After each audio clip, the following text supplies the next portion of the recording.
happening when NASA says all systems are ready. While at the Kennedy Space Center, the Vice President and Second Gentleman met with STEM students, astronauts, and workers building the crew modules for Artemis II, which will be the first crewed Artemis mission, and Artemis III, which will return American astronauts to the moon, including the first woman and person of color. As you may have seen, today we announced that the Biden-Harris administration will host the White House Conference on Hunger, Nutrition, and Health on September 28th in Washington, D.C. As the President said a few months ago, this will be the first conference of this kind in more than 50 years. The conference will bring together government leaders, academics, activists, and Americans from all walks of life to achieve the goal of ending hunger and reducing diet-related diseases in the U.S. by 2030. A key additional focus will be reducing disparities among the communities who are impacted the most by these issues. At the conference, we will announce a national strategy that identifies actions the government will take to encourage the public and private sectors to drive transformative change and address the intersections between food, hunger, nutrition, and health. With that, Zeke, you want to take it away? Thanks, Karine. Over the weekend, the Office of Director of National Intelligence said they were conducting a risk assessment of the classified documents found at former President Trump's home in Florida. Does the President intend to get briefed on that risk assessment once it's concluded? So, look, we have seen the letter from ODNI to Congress on this, but I would refer you to either ODNI or the Justice Department by any specific questions on this. As we have said, this involves material that is part of an ongoing criminal investigation, and we just aren't going to comment on that at this time. I hear your question. We're not going to say anything at this time while the investigation is going on. This is about the President's actions, not what they're doing there. So does he want, you can't say whether or not he'll be briefed on? Well, I can say that he has not been briefed. I know folks have asked, if he has been briefed via the PDB or otherwise on any classified materials. That I can say as a general matter. We just don't get into information included in the President's classified materials. This is what this would be considered, or daily briefings on sensitive national security or intelligence matters. This is ODNI decision that they've made. So talking about any PDB specifically would be inappropriate, or any classified, again, material. On this specific issue, we have been very clear. The President was not briefed in advance of this Justice Department's recent actions. We have not been involved in this matter as it part of the Justice Department's ongoing criminal investigation. We see this as part of the underlying material that is connected to this. So, as we've said, we are committed to the independence as it relates to any legal matters that the Department of Justice has, and that is something that the President has been very clear about and is going to continue. But just to, again, to put a finer point on this, but the President will get briefed or will not get briefed when ODNI finishes their risk? I am just saying to you, this is an underlying material, underlying matter that is related to this. We're just not going to comment. And as it relates to any classified materials or anything that's related to PDB, we don't comment on that at all. But, again, this is a part of an investigation. The President hasn't been briefed on any of this. None of us have been briefed. The White House has been briefed on any of this. And so we are just going to leave it to the Department of Justice and to ODNI on this. On a different topic, tomorrow marks the one-year anniversary of when the President marked the end of U.S. withdrawal from Afghanistan, the end of the war there. How does the President plan to mark that occasion? Does he plan to speak to the American people? Does he plan to honor the lives of the 13 service members who were lost? So, as you know, last week on Friday, we did put out, the President put out a statement, released a statement where he named each of the 13 troops who were tragically killed that day. The President feels deeply about the loss that was suffered 1 year ago. And as he said in that statement just this past Friday, he feels strongly that we owe their families support for the rest of their lives. We are never going to stop seeking justice for those who were involved in planning of the attack or for terrorists who threaten our homeland in any way. No president feels more strongly about this than this president, about our troops than this president and their families, and this president and he and the First Lady have taken action to support our service members and their families through joining forces and signing the historic PITS legislation. I don't have anything else to share with you on any future statements that he may make. Nothing to share about anything on his schedule. As you know, he's going to be traveling tomorrow. One more question on the DNI. They're assessing whether bringing those classified documents to Mar-a-Lago damage national security or jeopardize national intelligence operations. Does the president feel that the public has a right to know the conclusion of that assessment? We're just not going to comment about conclusions. We're not going to comment on anything related to this at this time, any specifics to this. We are going to refer all these questions to ODNI and also the Department of Justice. We're just not going to comment. Not transparency, not about the investigation. I understand the question. Any underlying materials, any underlying questions to this, we're just not going to comment. Of course, it's important to have transparency, but we're just not going to go any further than that. And then on another topic, the president has a lot of travel coming up. He's been getting out more in the country, mostly, doing events, sort of touting his agenda, things that his accomplishments and the like. Are we going to see him actually, as we approach the midterms, stumping for individual candidates? Are we going to see more big rallies like we did last week? So, as you know, I can only speak to official travel from here. I can't speak to any of the campaign or political travel. The president, the vice president, cabinet secretaries, our Hill allies, governors, mayors, and allied groups will take the message directly to the American people. As you know, we had a string of successful legislative pieces just a couple of weeks ago. And so in the coming weeks, the president will host a cabinet meeting here, host an Inflation Reduction Act celebration event at the White House, which is going to happen on September 13th, as you all know. And we'll travel across the country to highlight how the Inflation Reduction Act will save money on prescription drugs, cut healthcare premiums, and cut energy costs. Other upcoming events will illustrate how President Biden worked to get things done, including passing a historic gun safety law and making smart investments to keep our competitive edge and rebuild American manufacturing through the CHIPS and Science Act and bipartisan law.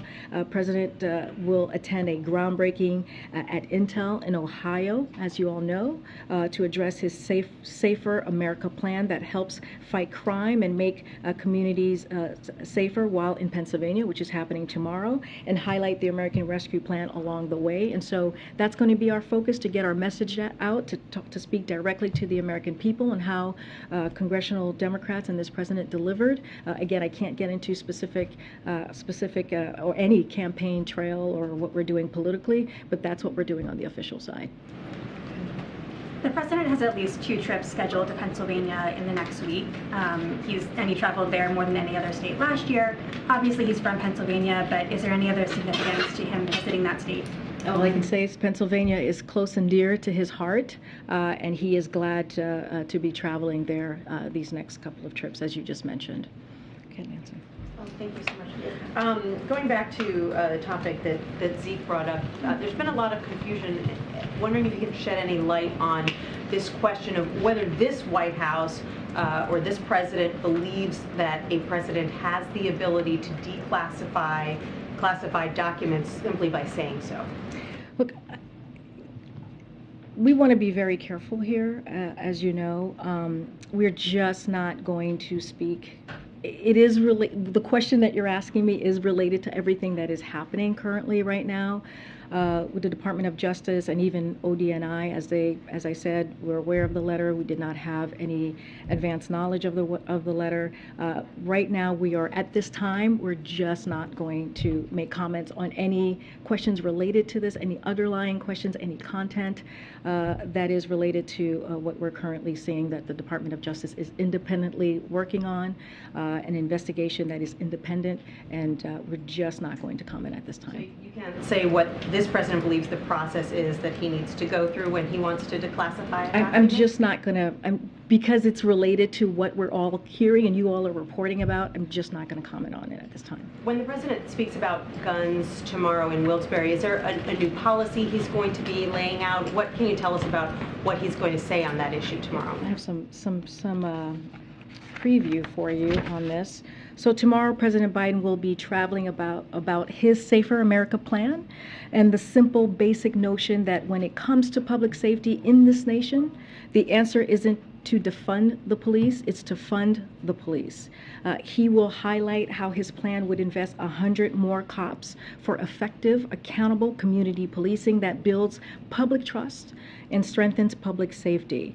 And as part of the American Rescue Plan, you've heard us say this, that the President Biden signed into law last year, we sent $350 billion to local governments to keep cops on the beat.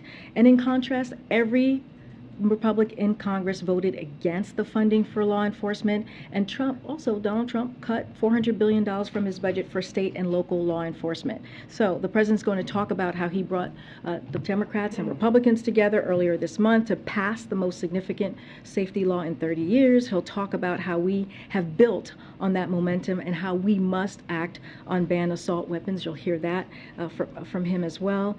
So again, a majority of Americans support this when we talk about banning assault weapons. The NRA opposes it. And so we are going to hear from the president about the importance of making sure that we protect our communities. You know, the president has been really clear that congressional Republicans, that extreme MAGA agenda that you heard him talk about last week, is a threat to the rule of law. He will say that you can't propose defunding the FBI or defund the mob that stormed the Capitol and attacked and assaulted police officers on January 6th and be pro-police. And that's what you're going to hear from the president tomorrow. And then finally, Senate candidate Lieutenant Governor John Fetterman says he is going to be at the parade in Pittsburgh on Labor Day, and, quote, he looks forward to talking to the president there about the need to finally decriminalize marijuana.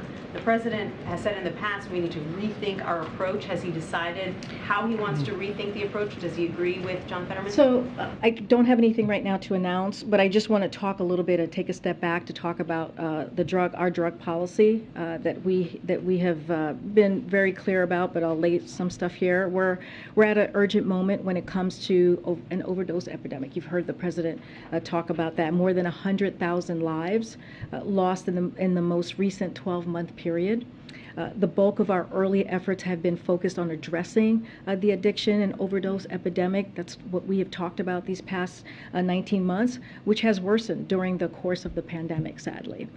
Untreated addiction and overdose deaths require urgent attention, and having evidence-based policies in place is critical. That is incredibly important to this president. But at the same time, President Biden believes that there are too many people serving unduly long sentences for nonviolent drug crimes, a disproportionate number of whom are Black and brown. That's why in April, during the Second Chance Month, President Biden announced 17 sentences, commutations, and 3 pardons, which are more grants of clemency at this point in a presidency than any of his 5 recent predecessors. As I have said before, the president supports leaving decisions regarding legalization for recreational use up to the states, rescheduling cannabis as a Schedule II drug so researchers can study its positive and negative impacts. And at the federal level, he supports decriminalizing marijuana use and automatically expunging any prior criminal records. We don't have anything to announce today at this point, but just wanted to lay that for you. On the Federal Reserve, Elizabeth Warren has said that she's concerned that if the Fed raises rates again, that it could put people out of work or tip the economy into a recession. Does the president share any of those concerns about an overreach or possible overreach? So, as you know, we've been very clear when it comes to the president's plan on attacking inflation. He has said many times that he gives the Federal Reserve their independence to make the monetary decision on how to deal with inflation. That is something that, again, we give their independence. We believe they have the strongest tools to deal with that. But we know that Americans are feeling the pain of higher costs, higher prices. That's why we have worked so hard to bring down gas prices. We've seen for 76 days gas prices have gone down. It is the fastest decline, as you've heard us say, than in over a decade. And so that is important. That's why the Inflation Reduction Act was so critical in dealing with, that's going to deal with lowering costs, that's going to deal with that $300 billion, going to deal with reducing the deficit, which is important, which is now that 1.7 trillion deficit that we have seen under this president in the past 19 months. 380 billion was done last year. And so this is important as well. It's important for the president, but he's going to continue to do the work. But we want to say a couple of things that we wanted to share is, like, you saw the new data on Friday that showed prices came down nationwide last month and personal income went up. So that is a sign of inflation that is easing. And latest headline CPI inflation was flat. Prices in the aggregate had no increase versus the prior month. And this morning we learned, and yesterday morning, Friday morning, we learned that consumer sentiment is up 13% since July, and 1 year inflation expectation dropped nearly 0.5% from the month before. We have more work to do. We understand that. We know that there are families and Americans who are still feeling the pain, and we're going to continue to do the work to do. Disagree with Senator Warren. Well, we're just saying that this is something that the Federal Reserve is going to, we don't want to step on, what the Federal Reserve is going to do. Our goal is to keep bringing down inflation without sacrificing the historic and life-changing economic gains that we have seen this country has made over the last 18 months. And, as Powell also said, the economy continues to show strong underlying momentum. We have regained all of the jobs lost during the pandemic.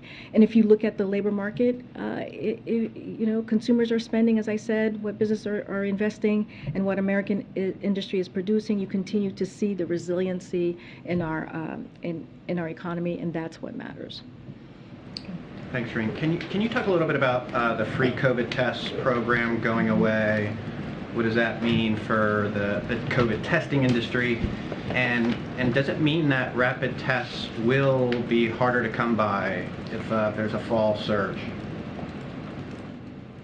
So on Friday, the administration announced that it will suspend taking orders for free tests through covidtests.gov because Congress hasn't provided the COVID funding we need to replenish the nation's stockpiles of tests.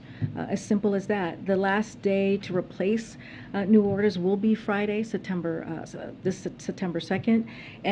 But just to give you a little bit of what we have done and what we've had to do, we have already distributed over 600 million tests through this program, and every household has had the opportunity to place 3 orders for a total of 16 tests. Americans will continue to have other options for free testing, including free at-home tests through private insurance, Medicare, Medicaid, and 1,500 community-based free testing sites. So that is available to Americans. So look, the administration has been very clear about our urgent COVID-19 response funding needs for months. We've been talking about it for months. The COVID response team has been talking about it for months. We've warned that the congressional inaction would face unacceptable trade-offs and harm our preparedness and response, and that is the consequences we'd likely worsen over time. So this is an action we've been forced to take that will help preserve our limited remaining supply,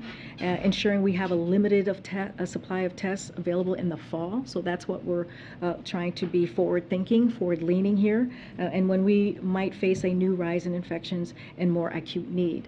Has the administration given up on getting COVID funds in the CR? And on that realm, I mean, what does that mean for free COVID vaccines? I mean, so are you talking about the booster that we're about to announce? Just or that is first? Okay. So let me just be clear, because these decisions about the vaccines, including one will be who and when will be eligible, are made by FDA and CDC. So I just want to make sure, based on their expert and their review, as we talk about vaccines. So, in the meantime, the administration has been working with state and local health departments and other partners to prepare operationally for all scenarios. This includes working to ensure vaccines remain available, a range of trusted, convenient locations, including local pharmacies and community health centers, and easy to access. So we're planning for this. We're planning for a robust plan and education program and building on our lessons that we had for COVID-19. And so, while we're preparing, we are doing so with the limited funding we have left. So we have some funding for this. We've had to take money away from things like testing, as I just mentioned, to help fund the procurement of these vaccines. So that's one way, as I said, we had to be really mindful and why we're doing the testing, made the testing announcement. So needs to help strengthen our vaccination program and reach more folks are limited. And so the COVID team will share more on this in the following, when the decisions are made on how, from the CDC and FDA, how we're going to move forward. But yes, we had to make some tough decision to make sure that we're able to do this fall campaign once the CDC and FDA makes that decision. I wanted to drill down on the degree to which there was White House involvement in the Trump documents story earlier this year. And last week we learned that the acting archivist of the United States, approached the White House counsel, and a determination was reached here to allow the acting archivist to make a determination with respect to executive privilege. What more can you tell us about that, and why the determination was reached to defer that to the archivist? So the letter from the National Archivist and the search are completely different. As we've been very clear about that. They're not the same. And so just want to restate that. The recently published letter from the archives is not about the search, and in fact underlines how closely the president has honored his pledge to restore the independence of the Department of Justice concerning investigations. If you read the letter, you'll see that, the way we were able to defer. It shows that DOJ made a request for access to an older set of documents independently, and the White House affirmed it, which is standard, nothing unusual there. And when former President Trump attempted to assert executive privilege to block the FBI from assessing the document, President Biden deferred to the National Archives and the DOJ Office of Legal Counsel on the issue. So again, we deferred that decision. So the decisions here have been made by the National Archives and the Department of Justice Department. Just to clarify, you're saying that President Biden himself was personally approached and he made the decision himself?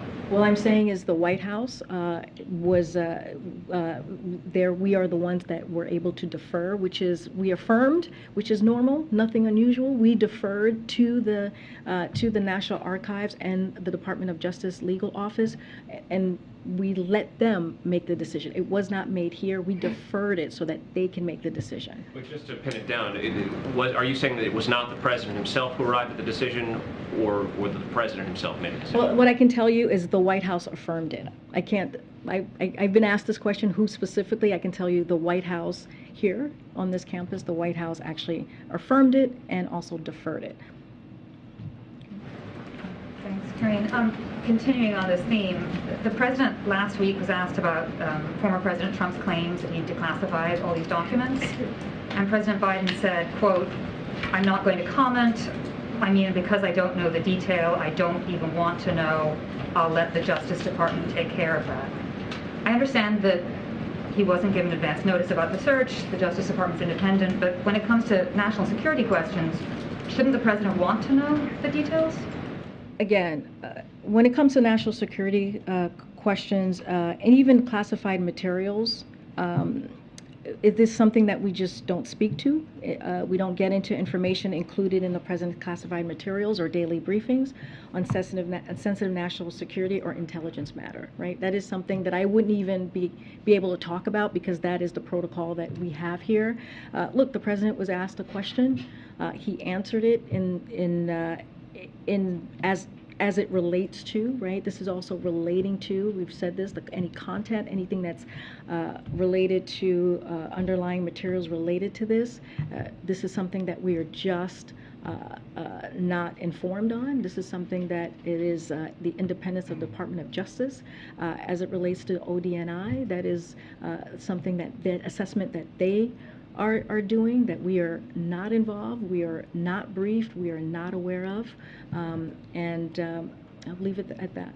I just Really clear. You can say that he was not briefed about the warrant execution, but you can't say whether he's been briefed on any of the national security issues. Oh, I can tell you right now, when it comes to the ODNI, the letter, I can surely tell you that the president was not briefed on that. He was not aware.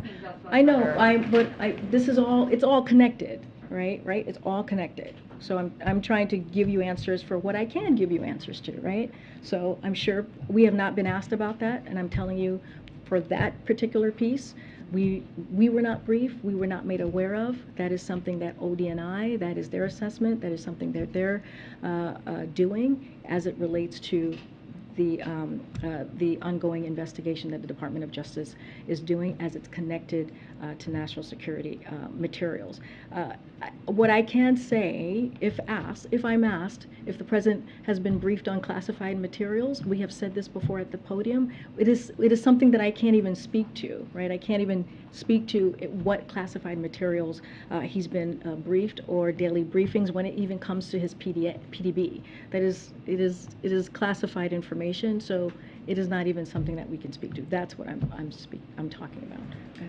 So Karine, you're saying he hasn't been briefed so far, but are you implying that he won't be briefed as long as the DNI assessment is taking place? I can't even get into hypotheticals right now. I can speak to this moment. I can speak to what is currently happening right now, which is we're just not going to comment on an ongoing investigation, right? This is an ongoing investigation, an independent investigation. We're just not going to comment, and we have not been briefed on that. I cannot get into hypotheticals. I don't know. We don't know what's going to happen next, so I'm not going to go into a hypothetical question of what is going to happen broadly though, the White House supports this damage assessment? Again, I am just not going to comment on that. Was there anybody in the White House who requested this assessment ahead of time before? No. Okay. And then Senator Lindsey Graham said last night there would be riots in the street if former President Trump is prosecuted for taking classified government documents to Mar-a-Lago. What is the White House response to that? So, we have seen MAGA Republicans attack our democracy. We have seen MAGA Republicans take away our rights, make threats of violence, including this weekend. And that is what the president was referring to when you all asked me last week about the semi-fascism comment. And he was clear, not all Republicans. There are some mainstream Republicans. He mentioned Governor of Maryland, Larry Hogan, and talked about him and what he's been doing and how he called him out of being that mainstream Republican. But we have seen these MAGA extreme Republicans making these kind of comments, which is dangerous. And this is what we are talking about. When Joe Biden was making his comments, President Biden was making his comments last week. Look, this is a president that believes when you are president of the United States, it is your duty, it is your responsibility to have the strongest voice when it comes to democracy, when speaking about democracy. And that's what you're going to continue to hear from this president. Thank you, Karine. Just to follow up on the Pennsylvania trip, you mentioned assault weapons ban as being kind of the key priority for the administration. But are you kind of out of things that you can do from an executive standpoint? I know months ago you were reviewing what other additional executive actions you could take on gun violence. Are you out of options there? Well, I don't have anything else to share on what else we can do, but I can say this. This is a president who has taken the most executive action than any other president when it comes to curtailing and really dealing with gun violence, and that's how seriously he has taken this. I just laid out what he did in the American Rescue Plan, that $350 billion that went into communities to make sure that communities were safer. That's only Democrats in Congress voted for the American Rescue Plan. That matters. He's going to go tomorrow and talk about what else we are doing as an administration to make sure that communities feel safer. But as far as what we're doing from the as far as executive actions, certainly don't have anything to share for you at this time. But he has called. He's called on Congress to take actions on assault weapons ban, something that we haven't seen in 30 years. And you've heard him say this when assault weapons ban sunset 10 years after it was put into law, 10 years after he worked very hard to make sure that we had that piece of legislation. We did see crime go up with assault weapons ban, assault weapons. So that is something that the president has been fighting for throughout his Senate days as vice president, and he'll continue to fight for this as president. And do you have any more color about why this part of Pennsylvania is the appropriate place for this message? No specific color on that.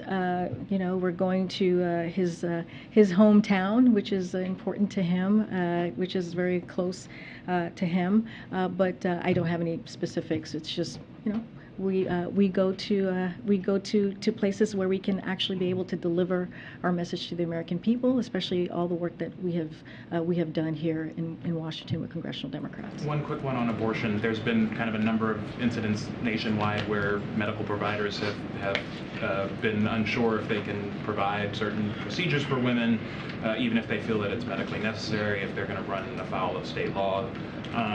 What is kind of the White House guidance to medical providers about whether they should consider running afoul of state laws in providing medically necessary abortions? Look, this is something that we are acutely aware of. That's certainly that we are monitoring. Look, a lot of this is, when we talk about that MAGA agenda, the MAGA extreme Republicans, this is it. This is congressional Republicans who are touting this MAGA agenda, including banning abortion in cases of rape, incest, and the health of the mother.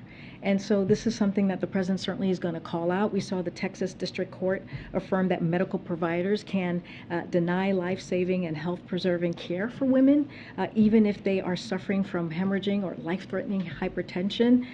Thankfully, we saw in Idaho, a federal Idaho District Court determined that women there will continue to receive life-saving and health-preserving emergency care, including abortion care. But this is something that the president's going to continue to speak to, how extreme this agenda is.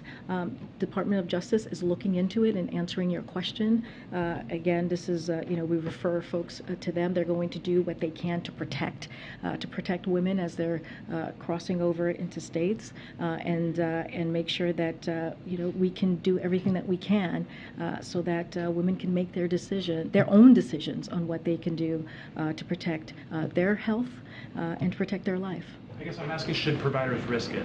Like if it's a close call on whether it's legal or not? I mean, look, it's not for me to decide, right? We are going to do everything that we can to provide any assistance that we can so that women can get the care that they need. Clearly, that's a decision that they have to make. Department of Justice is doing that everything that they can as well in states, working with states. We have HHS that are working with states on how to provide care to women. You've heard us talk about the waivers. You've heard us talk about the executive actions that the president has taken. But again, that is not something that I'm going to speak directly to. That is something that they would have to make a decision on. And every state is different, right? Every law is different. Thanks, Karine. One thing that the White House has said about the ODNI's review is that the White House sees this as appropriate action. I wonder whether you could help us understand why the White House sees this as appropriate action, and whether that's based on any specific concerns that have been discussed within the White House. I'm just not going to get into anything further there. Again, we have seen the letter from ODNI to Congress on this. I would refer you to either ODNI or the Department of Justice for any specific questions. Any underlying materials, we're just not going to speak to this. This is an assessment that ODNI is doing, and we did not know anything about this beforehand, and I'm just not going to go any further. Last week, when we were having discussions about the Student Loan Forgiveness Program, the White House made clear that you all see this program as basically paid for because of the deficit reductions achieved during the president's term. wonder if the president is open to pursuing any other programs, any other actions that could be offset by deficit reductions, if it means that he can pursue his agenda further. I don't have anything to announce on this. The president does believe, and you heard him say this directly, not just here at the podium, that the amount of deficit reduction we've seen is enough to pay for this program. This is what Bharat, I think you were here when Bharat was our guest just on Friday. That's one of the many reasons this action is well justified in our eyes. And remember, we're on track to cut, as you were alluding to, the deficit down by 1.7 trillion by the end of this year, and including the Inflation Reduction Act will reduce the deficit by another trillion over the next decade. So the plan the president announced provides important breathing room, a little bit of that breathing room that he talks about for middle-class Americans in particular, and it goes towards helping targeted Americans who are 90% who are making less than $75,000 a year. It is incredibly important.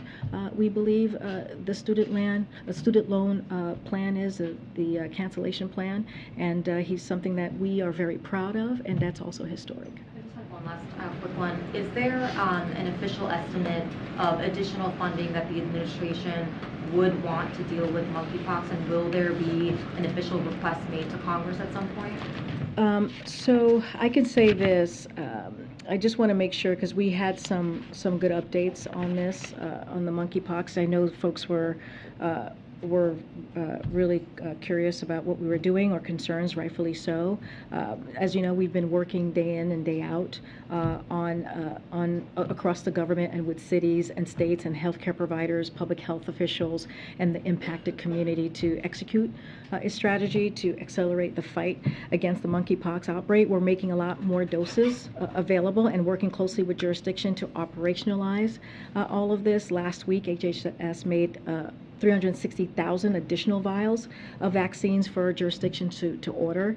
That is on top of approximately 780,000 vials that we already delivered, that we have talked about here. 75% of jurisdictions have moved to this method, and another 20% working to do the same. This is a significant progress in a short term of time, and will mean more shots in arms. This is a cumulative of 1.1 million vials are delivered to jurisdiction, and as we get more supplies, we are approaching the point where we can offer 2 doses of vaccine to the entire high-risk population via intradermal administration.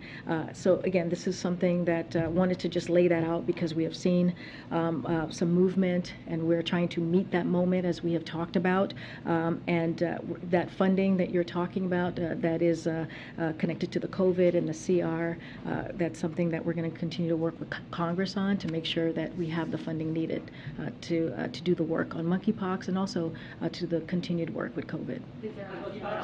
I don't have an estimate for you at this time, but just know that we're going to continue to work with Congress. Okay. Yeah, thank you. Revisiting the marijuana question, specifically what John Fetterman is calling on President Biden to do is use executive authority to deschedule marijuana as a Schedule I drug. Several other Democratic senators have called for the same. Is President Biden looking at that specific action, and why hasn't he taken that action so far, if that's something he's considered? So, again, we don't have anything new to share or any announcement to share. I laid out our drug policy, wanted to just give a little in-depth of what we have done in the last 19 months and what is important to the president. This is something that he has talked about, right, during the campaign, and you've heard from him many other times talking about his drug policy focus and what's important to him. We just don't have anything to speak to. As I mentioned, in April, during the Second Chance Month, President Biden announced 75 sentence commutations and 3 pardons, which are more grants of clemency at this point than any other president, than any of his 5 recent predecessors. He's going to continue to evaluate further uses of this clemency powers, and as it relates to marijuana decriminalization, just don't have anything at this time. Does the White House believe he has the authority to do that with executive action? So, look, again, I'm just not going to get into the specifics. Look, the administration has made progress on its promises regarding marijuana. An example is the DEA issued its first licenses to companies to cultivate marijuana for research purposes after years of delay during the previous administration. This is a key step in promoting research because it broadens the amount and quality of cannabis available for research purposes, and we will continue to explore what else we can do as far as reforms. We just don't have anything to share for you today. John Fetterman, the Democratic nominee in Pennsylvania, will not be at the event tomorrow with the president. Has their campaign given you a reason? Is the president disappointed that he won't be there for that event? So I can't speak to the lieutenant governor. My understanding is he had an existing event, so I would refer you to his office or his campaign. Thanks, Karine. Getting back to the FDA authorization of the new COVID boosters, your answer to Franco. When you said that you're planning for a robust education program and plan, but you said you're doing it with limited funding we have left. So just to clarify, when you're trying to combat some of the hesitancy questions right now, right now only half of Americans eligible for a booster have gotten one. Is the White House, as you prepare for public messaging ahead of this new shot, are you doing a more scaled down version compared to previous rounds because you have limited funding to do that? Is this different than what we've seen in previous booster public messaging campaigns? So it's going to be a robust education program that we're going to continue to do that, and we're going to build on the lessons we've learned and focusing on the most at-risk communities. This will include leveraging deep partnerships across sectors to meet people where they are with facts and answers to questions, and empowering trusted local messengers with messaging they need to engage with their communities about the importance of vaccination. So this is what we have learned, because we have learned from some lessons from the COVID-19 outreach, our comprehensive program that we had from the beginning of this administration. So we're going to use those lessons and do that, and do the things that we've learned that worked for the fall booster campaign. And again, we're going to be targeted at risk, do a more at-risk campaign. It will be robust. We're going to make sure that we have those trusted local messengers, which, by the way, I think you remember you covered this so closely last year, worked. It worked. When you have those trusted voices, that does help make sure that people go get vaccinated, and in this case, get their booster. And are there any concerns about supply with this new booster? And will everyone who wants to be able to get one be able to get one for free? So look, I'm not going to get ahead of the FDA and CDC. They're going to lay out who is going to be able to receive or how the process is going to go, and they're going to lay that out. So I don't want to get ahead of them. But look, I mean, that's why we made the announcement on testing, right? That's why we've had to, actually end some things and cut away, take some money away from things like testing to help fund the procurement of these vaccines. And so this is a priority. We're going to do the best that we can to get vaccines to folks who are most at risk, as I just mentioned. But we're going to continue to do the work that's needed to make sure we protect the American public. Thank you, Karine. This weekend we saw U.S. warships going through the Taiwan Strait. Considering the buildup of tension since the speaker's visit, what was the necessity of seeing U.S. warships during this time? So INDOPACOM put out a statement, as you probably saw on Saturday, detailing the transit, the warships that you're speaking of, the U.S. Navy warships to be more specific. We conducted a routine Taiwan Strait transit on August 28th in accordance with international law and demonstrated our commitment to a free and open Indo-Pacific, as you've heard us say many times before from this podium and from the President. As we have said, you will see in the coming days and weeks and months that our presence, posture, and exercises account for China's provocative and destabilizing behavior with a view towards guiding the situation in Western Pacific towards greater stability. This is not about U.S.-China. This is about what is in the interest, the best interest of Taiwan's interest specifically, and the region's interest as well. So our policy towards Taiwan has remained consistent for decades and across administrations. We remain committed to our one China policy. And in accordance with that policy, we'll continue to fly and sail and operate where international law allows, consistent with our long-standing commitment to freedom of navigation, as you've heard us say, and that includes conducting standard air maritime transit through the Taiwan Strait. So we are committed to doing that and protecting the region. And another topic on the Iran potential new Iran deal. Iran is studying the U.S. response, but we're receiving information here and there about potential release of prisoners and all this.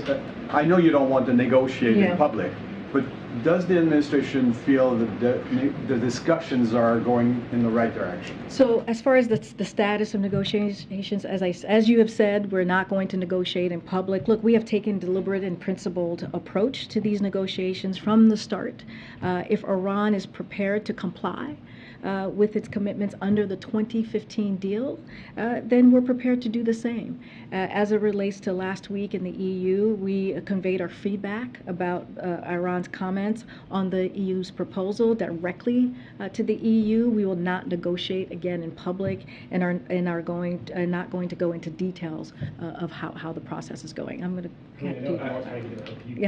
I know. I'm going to take them. That's why I could have walked away and not taken your question, Peter, but I would take your question. I'll make it worth it. I'm sure you will. Different topic. Okay. How come migrants are allowed to come into this country unvaccinated, but world-class tennis players are not? You're talking about which world-class tennis player? Novak Djokovic. So as far, just since you asked about him. So visa records are confidential under U.S. law. Therefore, the U.S. government cannot discuss the details of individual visa cases. Due to privacy reasons, the U.S. government also does not comment on medical information of individual travelers as it relates to the tennis player. Look, the questions regarding vaccination requirements is I defer you to CDC. This is a CDC requirement for foreign nationals. This is something that they decide. This is something that is up to them. The U.S. Open and their participant protocols, I refer you to them. They have their own specific protocols as well. So they're two different things. But so how is it two different things? Somebody unvaccinated comes over on a plane. You say that's not okay. Somebody walks into Texas or Arizona unvaccinated, they're allowed to stay. Why? But that's not how it works. Like we actually no. I know that that's not what you guys want to happen, but that is what is happening. But that's not. It's not like somebody walks over and that's not how. Exactly what's happening. Thousands of people are walking in a day. Some of them turn themselves over. Some of them are caught. Tens of thousands a week are not. That is what is happening. So let me just lay out what we have done under this administration. We have installed new border technology and set up joint protocols with Mexico and Guatemala to catch more human traffickers. We have already made over 3,000 arrests in the first 3 months of launching an unprecedented anti-smuggling campaign with regional partners. We've secured record levels of funding for the Department of Homeland Security. We've put in place dedicated immigration judges so asylum seekers can have their cases heard faster. We've expanded labor pathways, including H-2B visas. And through the Los Angeles Declaration on Migration and Protection, President Biden brought 20 world leaders together to manage increased migration flows across the Western hemispheres. By contrast, core to the prior administration, immigration strategy was to build a wall, and they couldn't even accomplish that in the 4 years. And they also, by talking about building a wall, which would have taken billions of dollars from veterans, billions of dollars from schools, which is also a policy that just does not work. It is not that simple. It's not just that people are walking across the border. We have a plan in place. This is not like switching the lights on, right? This is going to take a process. We are fixing a broken system that was actually left by the last administration. And as it relates to the tennis star, that is totally different. That is a different process. That is the U.S. Open that he is part of. And there are CDC federal guidance that he needs to follow. But why is there a CDC requirement for people that fly here as opposed to people that cross the southern border? Look, we have talked about Title 42, right? This has nothing to do with Title 42. It is. Title 42 is the CDC imperative. And you guys got rid of it because you said the pandemic. That is not how it works. It is not. Title 42 is very much in place, and that is the process. So there is a CDC provision for folks coming through the southern border. It is not just for tennis players. Migrants have also a CDC guidance that we have to follow, which is Title 42. So that is not the case. That is factually wrong. Okay.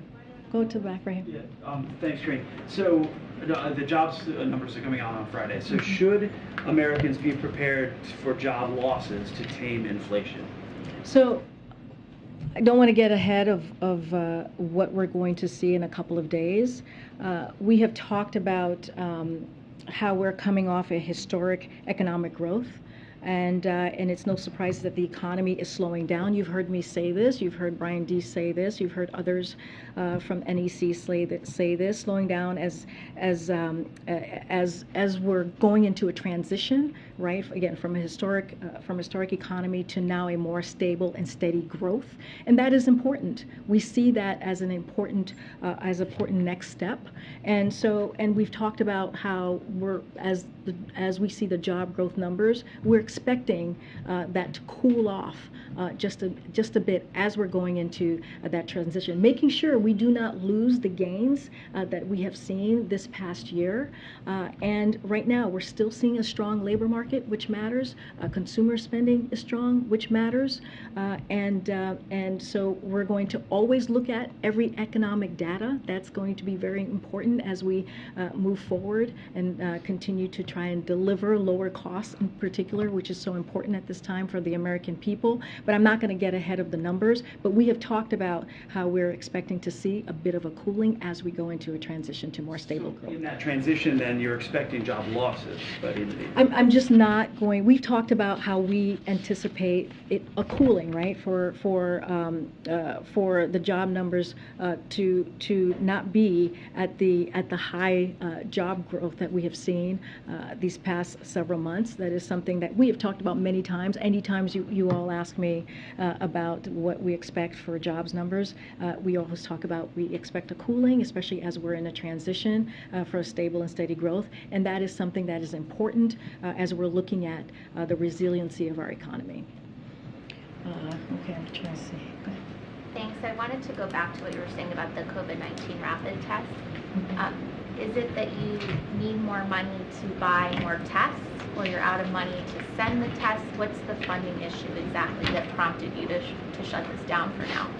So we've been very clear that the COVID-19 response funding needs for months, right? We've talked about it. You've heard us talk about it in here. You've heard the COVID response team talk about it. You've heard the president talk about it. We've warned that the congressional inaction would force unacceptable trade-offs and harm our preparedness and response, and that consequences would be likely worsen over time, and that is what you're seeing here. So this is an action we've been forced to take because of the lack of funding and not continuing getting that funding that we need from Congress that will help preserve our limited remaining supply. That's what we're seeing. So ensuring we have limited supply of tests available in the fall, right? We are preparing. That's what we're doing in this administration. We make sure that we prepare for what can come next.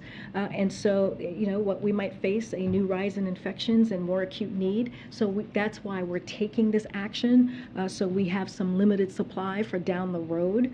But again, we're going to continue to call on Congress for the funding. We're going to continue to work with Congress to get that extra funding. But that's what you're hearing from this announcement. Yes, we had to make some tough decisions, and this is part of that.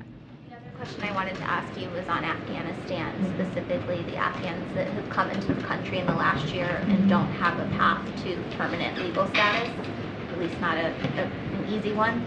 I wanted to ask, the White House made a push to get Congress to create such a path earlier this year, and then it kind of cooled down with Congress coming back next week and a lot of these Afghans heading toward a lot of uncertainty. Will the White House make a fresh push on Congress to get this done? So as you know, this is an issue that's important to this president, important to the administration. I'm going to check in with our Office of Leg Affairs and the team here to see what the plan is and for the next steps.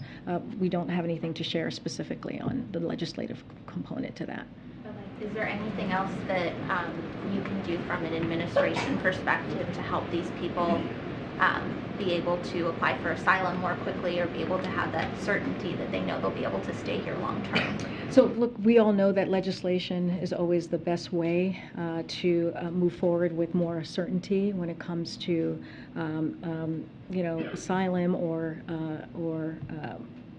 coming here and getting the security that they need. But look, one of the things that I do want to say is that the Biden administration, the Biden-Harris administration, is going to continue to demonstrate its commitment to the brave Afghans who stood side by side with the United States over the past 2 decades. And so that is a commitment that we have made. And just to give you a little bit of an update on the SIV process, because we had made some changes to that since taking office, at the president's direction, we have undertaken substantial efforts to improve the Afghan Special Immigration Visa SIV program, make it more efficient, and process SIV applicants more expeditiously while continuing to safeguard our national security.